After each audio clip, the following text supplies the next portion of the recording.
Alright, alright. You notice the CP productions, right? The gods of the Hebrew Bible. The God revealed in the Hebrew Bible is an integration of several different cultural traditions in the ancient Middle East. As the tribes of Israel established themselves as a distinct culture among the peoples of Canaan, differing images of God were eventually integrated into the oral and written traditions that shaped the Old Testament. The Hebrew texts often refer to God by the Canaanite term Elohim, Elohim. It is based on the ancient Semitic root el, meaning strong one. This word was often used as a generic term for a god since the rise of civilization in Mesopotamia. It was also the proper name of the Canaanite high god El, the father of humanity and all creatures. He was the father of all the other gods, Elohim, in the Canaanite pantheon, and was the husband of Asherah, the mother goddess. In our English Bibles, both El and Elohim are translated as God. It is interesting to note that Jesus would have used the related Aramaic term Allah, to speak of God. The Arabic Allah derives from the same Semitic root. As the cultures mixed in the land of Canaan, the Hebrew people overlaid the Sinai tradition of a tribal god named Yahweh onto the established tradition of El, forming a creative combination of a deity, who was not only a god of deliverance from slavery but was also the creator of the universe. As the stories of the two cultures merged, the different terms for God became somewhat interchangeable and are found throughout the Hebrew Bible. In Hebrew, the name Yahweh is spelled with consonants alone, reading from right to left, as Yod-He-Vav-He. In English, it is rendered, from left to right, as YHWH. Because the name has only consonants in Hebrew and no vowels, the exact pronunciation is unsure. Today, it is commonly pronounced as Yahweh, Yahweh, although in prior centuries Jehovah was the more common usage because German scholars transliterated the Hebrew as JHVH. In German, J sounds like Y and V sounds like W. The origin and meaning of the name is disputed, but it may be associated with the Hebrew verb haya, to be. Some scholars believe it is a shortened form of a word that means he causes to be or he creates. During the Enlightenment, German scholars began to detect these two distinct traditions by separating the El/Elohim texts from the Yahweh texts in the Hebrew Bible. They referenced these traditions in shorthand as E, for Elohist, and J, for Javist or Yahvist. In these texts, the word El is used for God about 238 times while Elohim is used about 2,600 times. The personal name Yahweh is used far more extensively, about 6,800 times. A later writer, concerned with priestly duties and laws, was labeled P. He favored the term Elohim. Most of us would not know any of this because in many English translations, the name Yahweh is eliminated and is often replaced with the term the Lord and at other times simply with God. This began when the Hebrew Bible was first translated into Greek about 3 centuries before Jesus. This translation, called the Septuagint, was created by and for Hellenistic Jews who lived throughout the Greco-Roman world. In order to avoid taking God's name in vain, the Greek word Kyrios, kurios, meaning Lord, was substituted for Yod-He-Vav-He. Unfortunately, this practice has continued to this day in most English translations. It would seem that modern translators are a bit embarrassed by the fact that the God of the universe was once the local god of a few tribes who roamed the deserts south of modern Israel herding sheep and goats. Originally, Yahweh was the name of a tribal god, perhaps first of the Midianites, or possibly of the Canaanites, which may have been a related clan, and later of the Hebrews. According to the story recounted in Exodus, Moses, or Moshe, the son of Hebrew slaves, is raised in the court of Pharaoh. As a young man, he kills an Egyptian overseer who was beating a Hebrew slave and then flees to the land of Midian to avoid prosecution. The location of Midian is not known for sure, but it was most likely located near the Gulf of Aqaba, which separates the Arabian and Sinai peninsulas. There Moses meets Jethro, a man from the Canaanite clan who serves as a priest in Midian. Moses settles down with the Midianites, marries Jethro's daughter Zipporah, and has a son named Gershom. We are never told which god Jethro served as priest, but it seems likely that the Midianite/Canaanite god was the god named Yahweh, who was associated with a sacred site in nearby Sinai called the Mountain of Elohim, Mountain of the Gods, identified also as Mount Horeb or Mount Sinai. At this point, the writer of the Exodus story tries to integrate several different traditions about God into a single cohesive unity. While herding sheep near the mountain, Moses encounters Yahweh in a burning bush. When Moses asks the god's identity, Elohim responds in this way. The Hebrew phrase translated "I am who I am" is Ehai Asher Ehai, Asher Ehai. It can also be translated as "I am that I am" or "I will be what I will be." Elohim continues. In these two verses, 4 different names for God from 4 different traditions are linked: Elohim, Yahweh, I am who I am, and the Eloi of the Mesopotamian ancestors. Eloi is simply another variation of the root El that is usually translated as God. Although it is unusual to find the actual Hebrew words still retained in an English translation of the Bible, the word Eloi is found in the book of Genesis when Jacob buys a plot of land near the ancient Canaanite city of Shechem. He erects an altar near his tent and dedicates it to El Eloi Israel, translated as God, the God of Israel or the mighty God of Israel. The name Israel itself is also based on the root word El as a reference to God. We are told that just prior to settling near Shechem, Jacob wrestled with a man who he first thought might be an angel, but whom he eventually believes to be God, El. He is blessed by his divine opponent, and receives the name Israel, in Hebrew Yisra El Yisro El. Its meaning is disputed, but Israel may mean El rules, El struggles, or El strives. However, the text itself proposes an alternate translation, that God is not the subject, but the object of the verb. Jacob is one who strives with El. If one becomes aware of the many Hebrew names for God, one realizes the importance of the Canaanite tradition on the evolution of Hebrew religious ideas and the development of Yahweh. Some scholars who have examined archaeological sites in Israel believe that the biblical story of the exodus of 12 Hebrew tribes from Egypt is not very historical. Later Hebrew history shows a natural division among the tribes, evidenced in the split into the northern kingdom of Israel and the southern kingdom of Judah after the reign of Solomon. A case has been made that the southern tribes of Benjamin and Judah may have been captive in Egypt, but that the northern tribes probably emerged from Semitic tribes already dwelling in northern Israel at the time of the Exodus. These peoples gradually merged into a single culture where their religious ideas and traditions were blended. It was the northern tribes who had the El tradition, while the southern tribes had the Yahweh tradition. Throughout the centuries these traditions were merged, but not always completely or smoothly. In the ancient history of the Israelites, Yahweh was initially viewed as a tribal war god, a deity of liberation and conquest, leading the Hebrew slaves out of captivity in Egypt and enabling them to conquer the land of Canaan. As the Israelite culture became more settled over time and a national identity was formed, Yahweh took on additional roles, envisioned as a lawgiver, ruler, and judge over the people. Eventually, Yahweh became more than a tribal or national god. Yahweh took on the role of the high god, superior to competing gods within the land of Israel and to the gods of surrounding nations. The early monotheism of the Hebrew people did not claim that there was only one God, rather it claimed that their God was superior to all the others. In the newly acquired role of high god, Yahweh became the creator of heaven and earth, supplanting the role previously held by El, the Canaanite high god.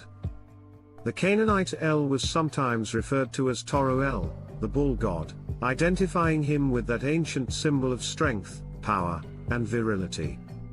The worship of a sacred bull was common in many cultures throughout the ancient world.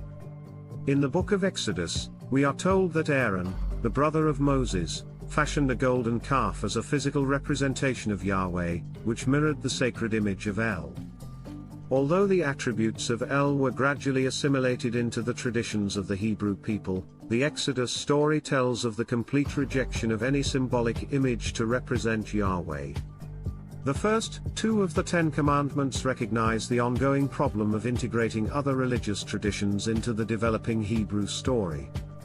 It is interesting to note that one of the chief consorts of El was the Semitic mother goddess Asherah, sometimes called Elat, the feminine form of El.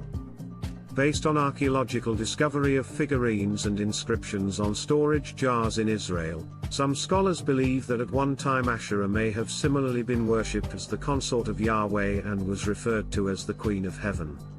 Also associated with El were lesser gods, most often his sons, known by the title Baal, Baal, or Baal, which means master or lord. The chief among these was Baal-Hadad, Baal-Hadad, the son of El, who was lord of the sky, the god of thunder and lightning, providing rain and fertility to the land. He was also known as the primary god in an assembly of gods that gathered on Mount Zaphon. As one reads the Hebrew Bible, the worship of Asherah and Baal is a recurring problem in the enforcement of monotheism and the Yahweh cult.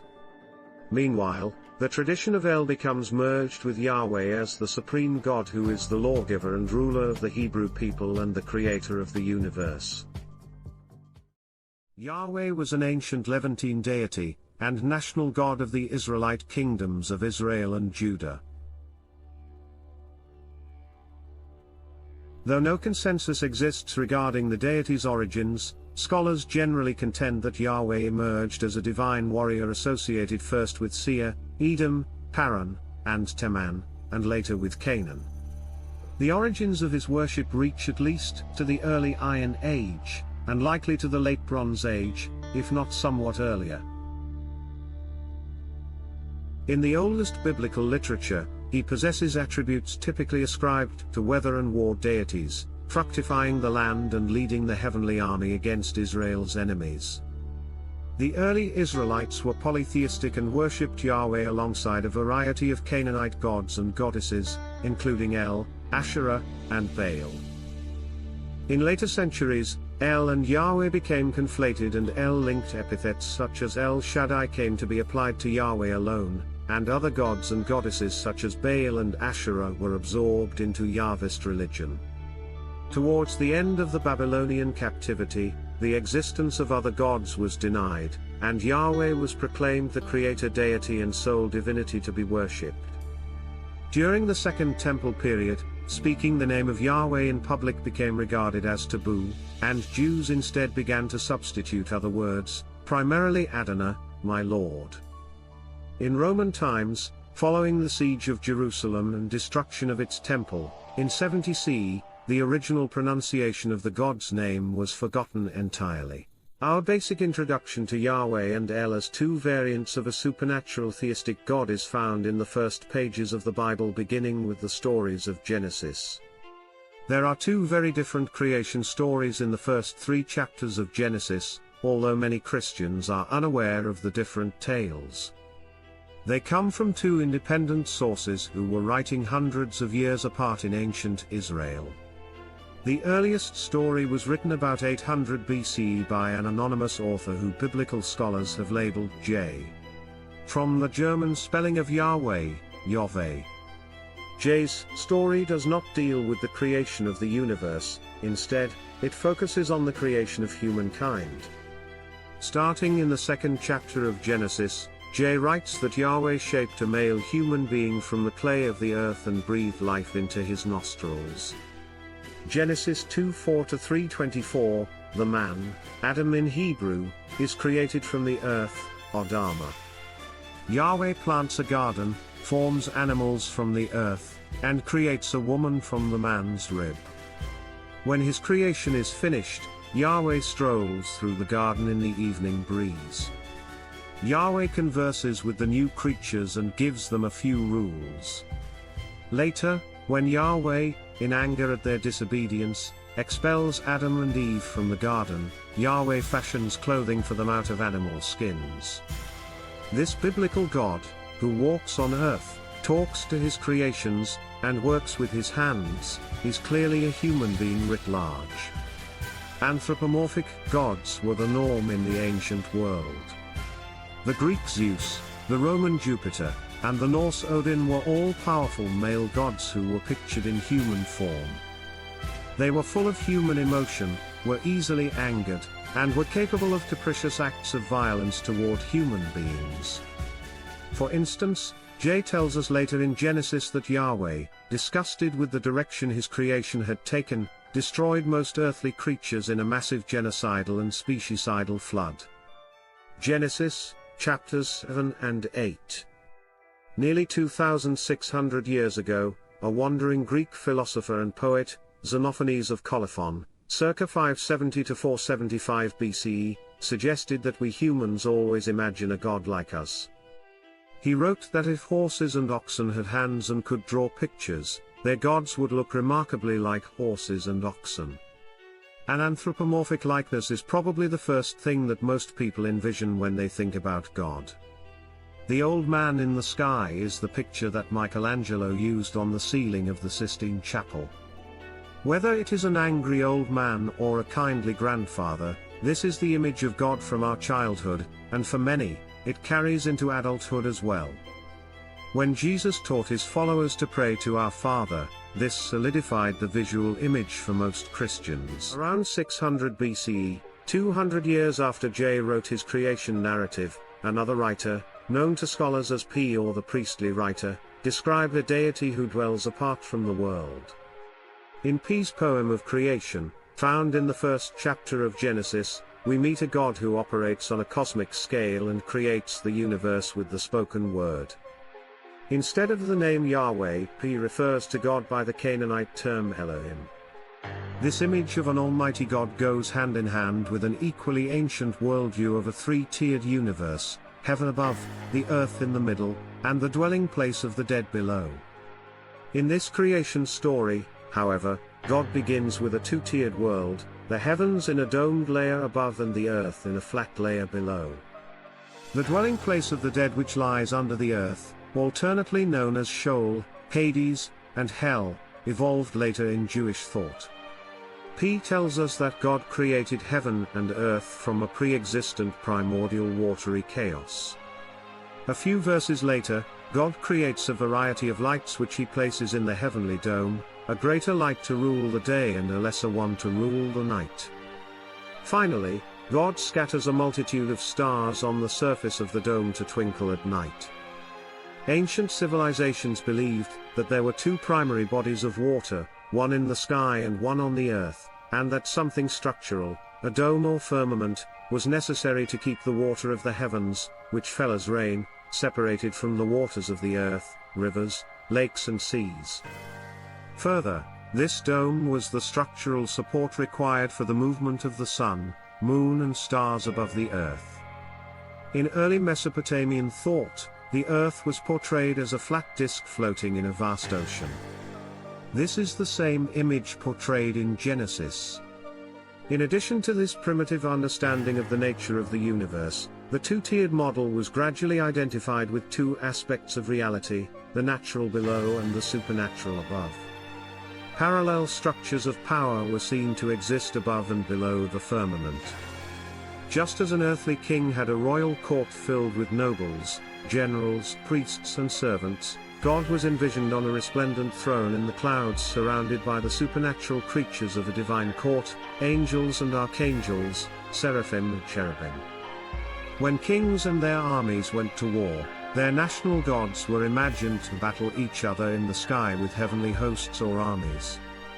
The Hebrew Bible frequently refers to God as the Lord of hosts, or Yahweh of hosts, which means Yahweh of the armies. For the ancients, the nation with the more powerful god determined the outcome of earthly affairs. In later Jewish thought, a third tier was added below the earth. In Hebrew, it was called Sheol or Sheol, a place beneath the soil where both the bad and the good would go upon death. This is an obvious human conclusion since human bodies have been buried beneath the soil since Paleolithic times. Sheol is sometimes compared to Hades, the gloomy twilight afterlife of Greek mythology where people continued their existence as shadows. In the Hebrew Bible, we find several instances of travel between the realms of heaven above and earth below. In a wilderness dream, the ancient patriarch Jacob envisioned a ladder connecting heaven and earth with angels climbing up and down. Genesis 28:11-19, the story of Moses recounts that he climbed a tall mountain to approach God who had descended from the heavenly dwelling place in a cloud. Exodus 19:1-25, and we are told the prophet Elijah ascended bodily into the skies above while still alive. 2 Kings, chapter 2.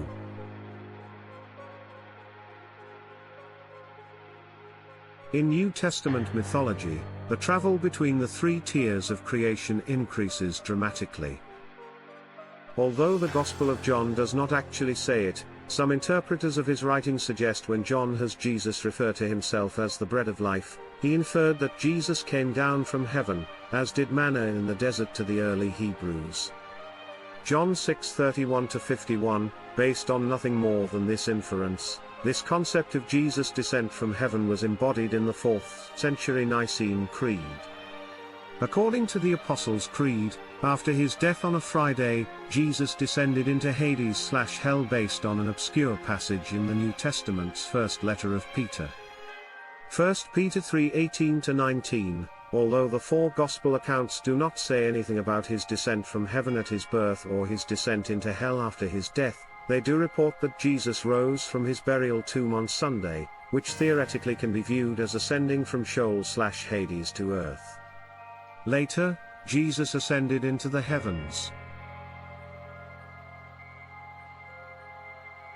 Acts 1:6-12, at some point in the future, the Church claims that Jesus will return by once again descending from the heavens.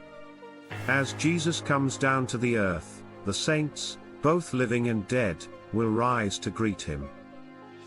Thessalonians 4:15-17, up and down, like an Otis elevator with 3 floors. For a millennium and a half after the death of Jesus, Christians continued to believe in the literal reality of a 3-tiered universe and a God up there who is separate from us and our existence. Much of our theological language, including that of the 4th century creeds commonly used in churches today, still reflects this outmoded 3-tiered flat earth worldview. Elohim and Yahweh, the two gods of Genesis, have competing stories about how they did it, how they created all that is, each one claiming the honor and vying for our adoration and worship. Elohim, a man of few words, created the heavens and the earth by the power of the spoken command. "Let there be light," he said, and there was light. Imagine him seated in a director's chair, gesturing broadly with his hands as he speaks clear and simple instructions to the dark and formless void. A firm believer in evolution, Elohim has watched his simple creation of a flat earth covered with a dome become a vast expanding universe of stellar clouds and dark matter. Yahweh, in contrast, always prefers a hands-on style, sculpting creatures from the earth, breathing life into muddy forms, tending gardens, planting orchards, setting boundaries, sewing garments, and evicting disobedient tenants.